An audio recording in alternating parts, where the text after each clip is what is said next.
Everyone, আসসালামু আলাইকুম। এই যে পিজা কার কার পছন্দ এবং পিজা প্রেমিক কারা তাড়াতাড়ি চলে আসুন। পিজাটা অনেক কিউট হয়েছে, কারণ বাসাতে নিখুঁতভাবে বানানো হয়েছে। খুবই ভালো লেগেছে আসলে। বানাতেও খুব ভালো লাগে, নতুন কোনো কিছু একটা সাডেনলি বানাইতে খুব ভালো লাগে এবং খেতেও ভালো লাগে।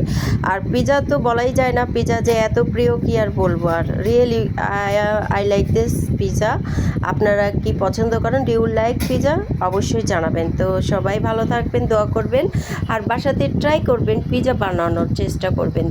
দেখবেন এক একদিনে এক একটা করে কোনো একটা কিছু তৈরি করবেন, দেখবেন খুব ভালো লাগবে নিজের কাছে যে আমি বানাতে পেরেছি, এই জন্য খুব ভালো লাগবে মনে মনে। তো আপনারা দেখবেন কেমন হয়েছে এবং লাইক কমেন্ট করে অবশ্যই জানাবেন সবাই যে এই পিজাটা কেমন হয়েছে। খুব মোচমোচে হয়েছিল, খাওয়ার পর খুব ট্রাই করেছিলাম। আর তার সাথে একটু চিজ দিয়ে দিয়েছিলাম, তো ও মাই গড, খুবই নাইস হয়েছে এবং খুব ভালো লেগেছে। আপনারা অবশ্যই কমেন্ট করতে কেউ ভুলবেন না। তো সবাই ভালো থাকবেন, আল্লাহ হাফেজ, টাটা।